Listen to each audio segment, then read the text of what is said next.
Assalamualaikum warahmatullahi wabarakatuh.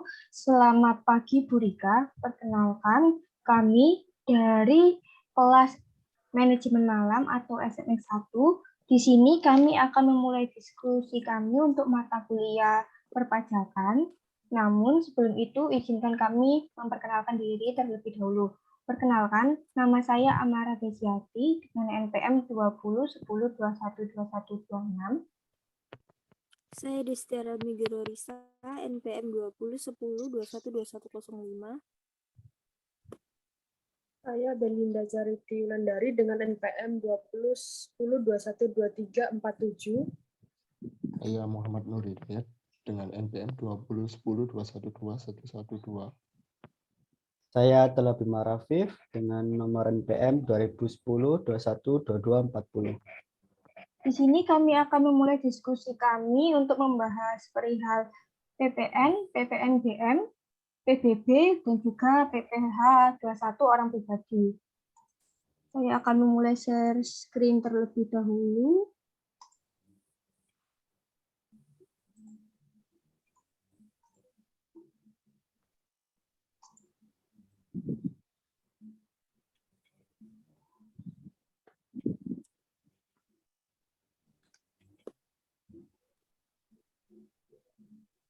Sebelumnya, kita sudah mengetahui bahwa negara Indonesia mulai memberlakukan pajak dengan sistem self-assessment system, yaitu kepercayaan untuk melakukan perhitungan pajak terutang, melunasi kekurangan pajak, menghitung pajak yang telah dibayarkan, dan melaporkan sendiri ke Dirjen Pajak. Jadi, kita sebagai wajib pajak memiliki kewenangan untuk menghitung, membayar, serta melunasi kewajiban pajak kita secara mandiri.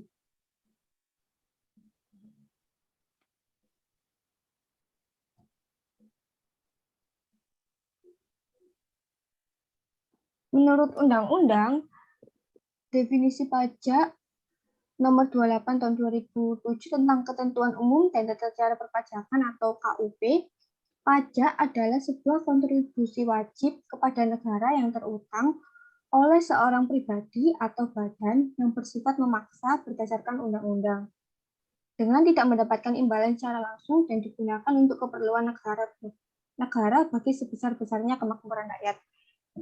Jadi kalau bahasa kita sehari-hari banyak yang bilang itu pajak itu dari kita untuk kita. Artinya dari usaha kita menyisihkan beberapa uang untuk dibayarkan pajak, dan hasil pengumpulan uang pajak itu nanti akan digunakan negara untuk melakukan pembangunan di lingkungan sekitar kita. Mungkin dari teman-teman yang lain ada yang mau menambahkan? Kalau tidak ada, bisa saya lanjut untuk ke materi berikutnya.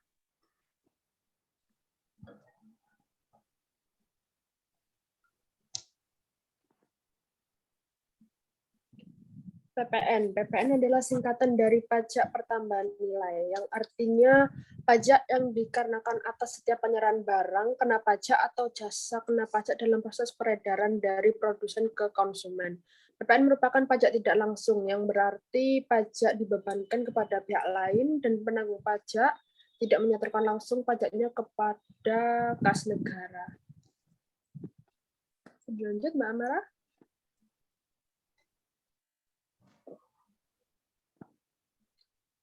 Contohnya ketika membeli baju, harga bajunya 100.000 dengan PPN 10%, jadinya 10.000 dari harga bajunya.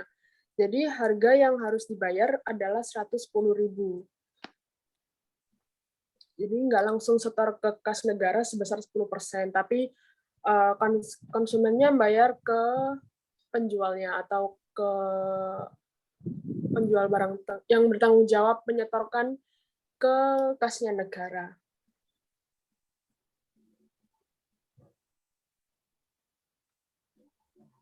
Oh, jadi kita sebagai pelanggan itu tidak langsung membayarkan PPN kita ke negara ya, tapi melalui orang yang melakukan kegiatan jual beli itu ya? Ya, yang penjualnya langsung bayar ke kas negara, jadi bukan pembelinya yang bayar. Beda lagi kalau semisal kita punya usaha sendiri sih. Sebentar guys, ini sudah sudah di-record. Oke.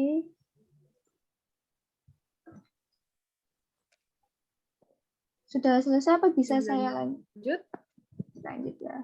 Lanjut.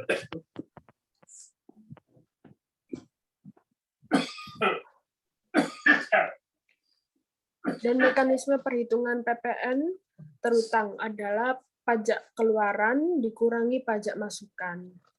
Jadi kewajiban PKP menerbitkan faktur pajak keluaran setiap kali ada penyerahan barang atau jasa kena pajak. Pajak keluaran itu pajak pertambahan nilai yang dibayarkan pengusaha karena pajak kepada otoritas pajak atas pemungutan pajak dari atas barang dan jasa dari pihak ketiga. Sedangkan pajak masukan adalah pajak pertambahan nilai yang harus dibayarkan oleh pengusaha atau konsumen terkait pembelian barang atau jasa. Di sini bisa saya jelaskan sedikit. Boleh? Desti? Jadi pajak keluaran itu semisal aku punya PT, terus ada customer beli. Jadi ntar itu yang input dan lapor pajak keluaran itu dari pihak akunya. Sedangkan kalau semisal pajak masukan itu kita biasanya dapat faktur pajak penjualan itu dari pihak supplier. Jadi seperti itu sih penjelasan lebih singkatnya. Oh, jadi nanti itu PPN masukan dan keluarannya itu diselisihkan gitu tah? Ya, itu ntar jadinya PPN menghitung PPN terutang. Jadi ntar kita Oh. bisa tahu lebih bayar atau kurang bayar dari hasilnya itu. Lebih bayar atau kurang bayar itu gimana maksudnya? Kita bisa tahu kita bakal lebih bayar atau kurang bayar semisal udah dihitung PPN terutangnya berapa. Oh, begitu. Oke. Dilanjut atau ada yang mau ditambahkan? Sudah bisa dipahami? Lanjut. Saya lanjut ya. Lanjut. Aku yuk. Aku.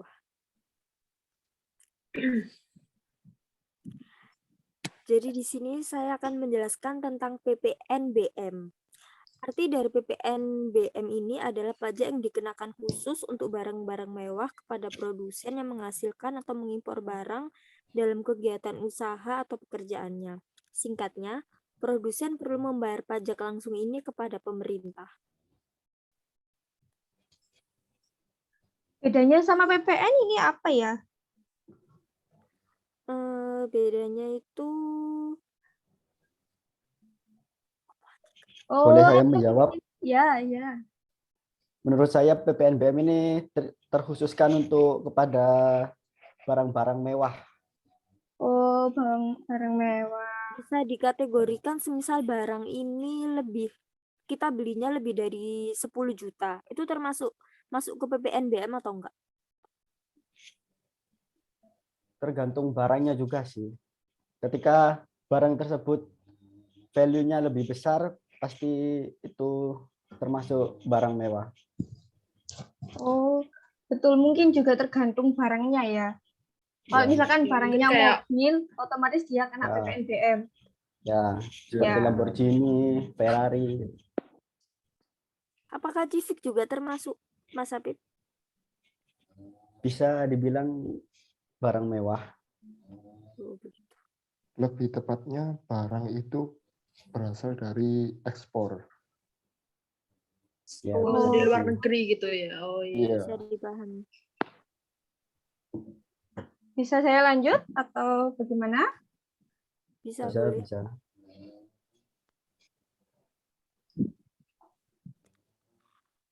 Untuk kelanjutannya, kita akan membahas tentang undang-undang yang mengatur PPNBM.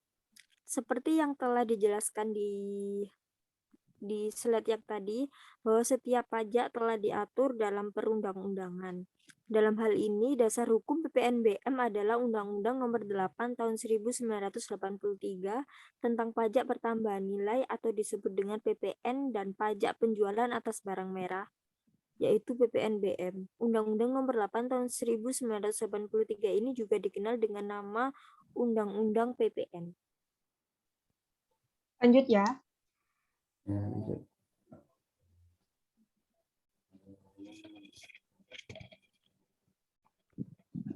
Dalam perjalanannya, Undang-Undang Nomor 8 Tahun 1983 mengalami perubahan hingga akhirnya menjadi Undang-Undang Nomor 42 Tahun 2009 yang juga disebut Undang-Undang PPN. Perubahan terakhir ini tetap merupakan dasar hukum PPNBM. PPNBM adalah juga dikenal sebagai pajak penyeimbang. Jadi pajak penyeimbang itu maksudnya PPNBM menjalankan fungsi keseimbangan pembebanan pajak antara konsumen yang berpenghasilan rendah dan konsumen berpenghasilan tinggi, serta pengendalian pola konsumsi atas barang kena pajak yang tergolong mewah. Tarif PPNBM adalah minimal 10% dan maksimal 75%. Berdasarkan keputusan terbaru yang keluar Maret kemarin, PPNBM mobil sudah bebas dari pungutan alias gratis. Oh, berarti mobil sudah bukan barang mewah ya? Iya mungkin. Ya, Iya. mungkin Sepertinya bisa jadi. gitu. Oke, saya lanjutkan ya. Mas Habib mungkin bisa dilanjutkan. Apa itu pajak penjualan barang mewah? Pajak penjualan atas barang mewah atau yang bisa disingkat PPNBM ialah pajak yang dikenakan pada barang yang tergolong mewah kepada produsen untuk menghasilkan atau mengimpor barang dalam kegiatan usaha atau pekerjaannya. PPNBM hanya dikenakan satu kali pada saat penyerahan barang ke produsen. Pengertian menghasilkan barang ialah kegiatan merakit, yaitu menggabungkan bagian-bagian lepas dari suatu barang menjadi barang setengah jadi atau barang jadi. Contohnya yaitu merakit mobil, barang elektronik, dan perabot rumah tangga. Memasak, yaitu mengolah barang dengan cara memanaskan baik dicampur bahan lain maupun tidak. Mencampur, yaitu mempersatukan dua atau lebih unsur untuk menghasilkan satu atau lebih barang lain.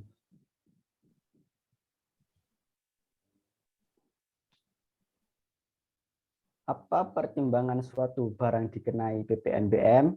Dalam Undang-Undang Pajak Pertambahan Nilai atau bisa disingkat PPN pasal 5, pertimbangan suatu barang dikenakan PPNBM yaitu keadilan pembebanan pajak antara konsumen berpenghasilan rendah dengan konsumen berpenghasilan tinggi, pengendalian konsumsi barang mewah, perlindungan terhadap produsen kecil atau tradisional, pengamanan penerimaan negara.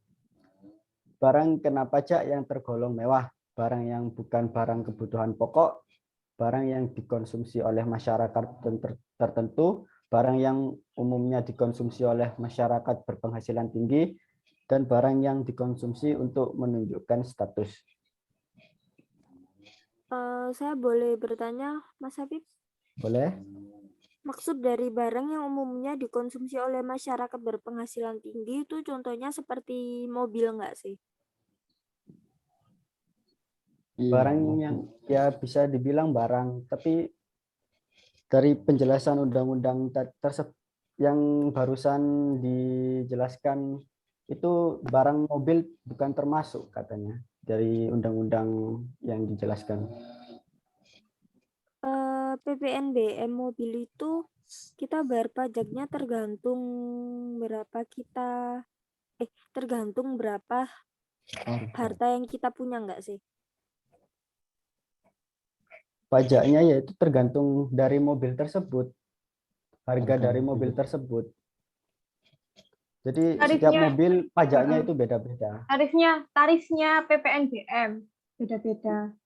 Tergantung kayak di slide tadi sekitar 10 sampai 75%.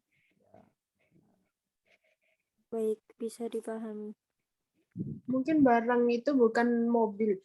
Baju mungkin bisa, misalnya baju yang bermerek gitu kan. Nah, juga Tas dari Gucci. brand-brand yang ternama, ya kayak gitu. Bisa jadi. Tapi Jadi nggak harus mobil. gampangnya yang saya pernah ada tahu pengalaman itu jual tanah, misalkan tanah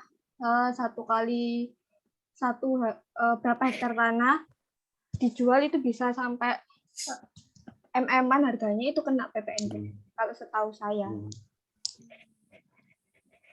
Oh, bisa dilanjutkan? Bisa jadi. Bisa. Boleh?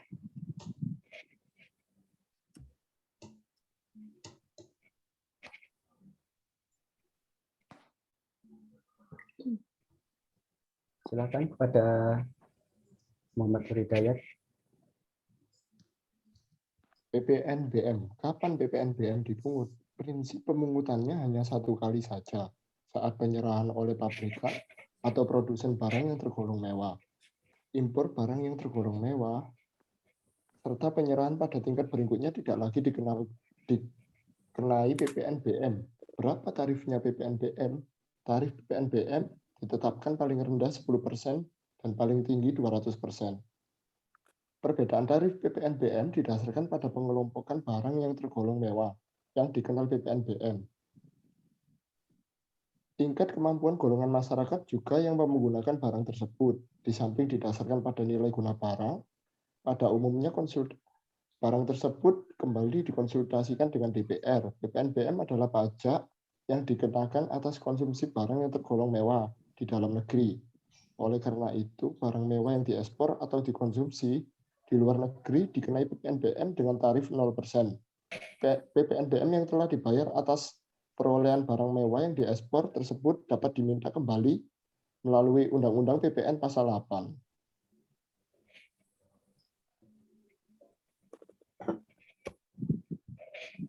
Selanjutnya, barang yang dikenakan PPNBM, contohnya kendaraan bermotor, kecuali untuk kendaraan ambulan atau kendaraan jenazah, kendaraan pemadam kebakaran, kendaraan tahanan, kendaraan angkutan umum, atau kendaraan kepentingan negara. Kelompok hunian mewah juga dikenai PPNBM, seperti rumah mewah, apartemen, kondominium, townhouse, dan sejenisnya. Kelompok pesawat udara, kecuali untuk keperluan negara atau angkutan udara niaga.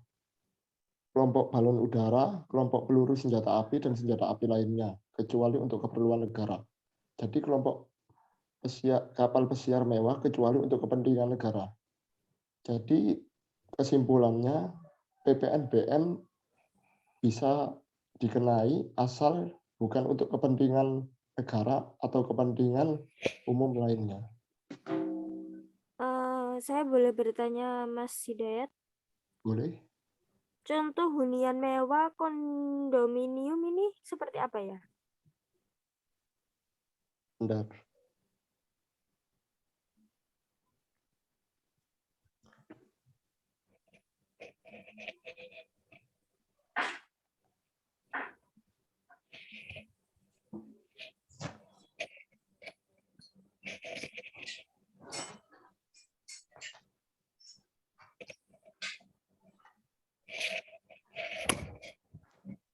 Kondominium bisa disebut sebagai bentuk hak guna perumahan di mana bagian tertentu termasuk real estate dimiliki secara pribadi, sementara penggunaan dan akses ke fasilitas seperti lorong, sistem pemanasan, dan lain-lainnya.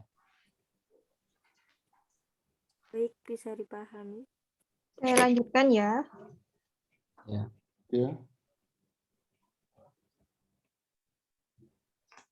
Untuk contoh kasusnya, PTA merupakan produsen mobil. Dalam menghasilkan mobil, PTA juga membeli AC yang akan dipasang pada mobil yang dihasilkannya. Atas perolehan AC tersebut, PTA telah membayar PPNBM senilai 350.000. Kemudian, berapa besaran PPN dan PPNBM yang seharusnya dibayarkan PTA? Jawabannya bisa kita lihat apabila harga produksi mobil senilai 110 juta dan keuntungan yang diinginkan PTA senilai Rp 40 juta, maka harga jual mobil tersebut senilai 150.350.000. Dengan demikian, DPP atas mobil tersebut adalah senilai 150.350.000. Selanjutnya, tarif PPNBM atas mobil yang diproduksi oleh PTA ialah sebesar 20%. Pajak yang terutang atas penyerahan BKB yang tergolong mewah tersebut berdasarkan perhitungan di atas, maka besaran PPN dan PPNBM adalah 15 juta, 35.000, dan 30 juta 70.000. Apa bisa dipahami? Ini perhitungannya. Bisa. Kalau bisa, saya lanjut. Kemudian PPh 21 orang pribadi. Untuk yang pertama sebelum kita membahas tentang PPh, kita harus tahu dulu PPh itu apa sih? PPh itu pajak penghasilan. Jadi pajak yang dikenakan atas pendapatan atau penghasilan seseorang yang bekerja di dalam negeri. Pekerjaannya ini bisa apa saja, bisa jasa, jual beli, atau kegiatan lain-lain. Nah, dalam PPh 21 ini ada beberapa pihak, yaitu pemotong. Pemotong PPh 21 ini dari suatu instansi, perusahaan, atau organisasi. Pokoknya dia itu yang memberi sebuah penghasilan tersebut. Untuk objek pajaknya, jelas kalau pajak penghasilan yang dipotong adalah penghasilan alias pendapatannya. Untuk subjek pajaknya, subjek itu orang yang dipotong. Orang yang dipotong yang pastinya orang yang telah memiliki pendapatan yang telah memenuhi syarat untuk dipotong PPh 21.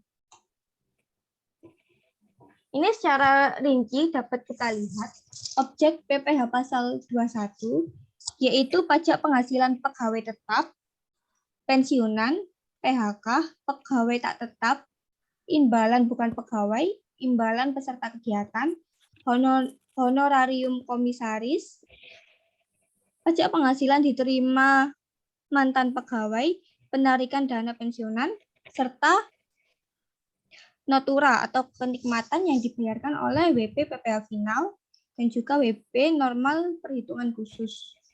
Jadi semua penghasilan ini misalkan keluarga kita ada yang PNS atau pensiunan polisi atau gimana, kan itu kan menerima pensiunan ya.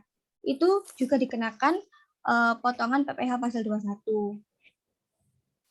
Nah, untuk melakukan pembayaran pajak PPh 21 ini juga memiliki kode yang berbeda-beda. Untuk pegawai tetap biasanya yang full time kerja di perusahaan ini kodenya 21101. Dan ini juga banyak rincian lainnya. Untuk melakukan pelaporan PPh 21 ini ada, seingat saya ada 2 formulir, yaitu formulir 1721A1 dan juga formulir 1721A2. Dari sini mungkin ada yang ditanyakan? Tidak, sudah cukup paham. Untuk yang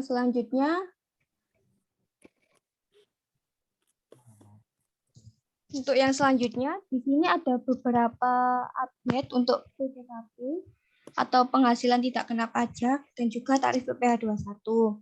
Jadi dalam PPh 21 sendiri itu sistem pembayarannya itu terutang. Jadi sebuah instansi yang memotong gaji pegawainya itu dihitungnya 1 tahun. Tapi nanti kita bayarkannya itu per bulan berapa. Untuk perhitungannya sesuai tarif ini. Tarif PPh misalkan gajinya 70 juta, berarti dia kena tarif cuma 5%. Gitu aja untuk selanjutnya. Sampai sini mungkin ada yang ditanyakan atau mau menambahkan?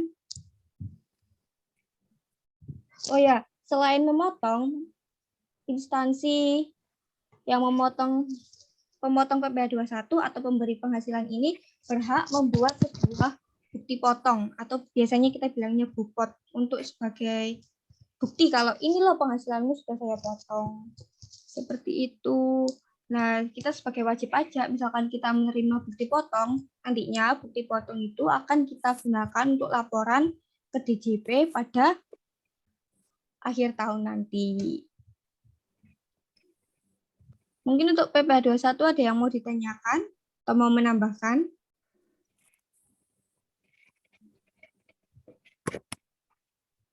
Kalau tidak ada, saya lanjut ke PBB.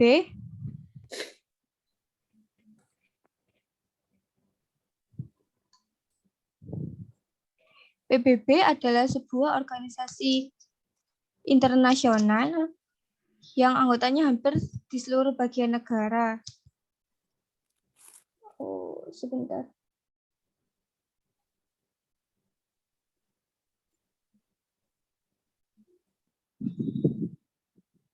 Loh, tadi aku ikut apa enggak, anjir? Coba duluan sih. Ayo, Ram. Sik.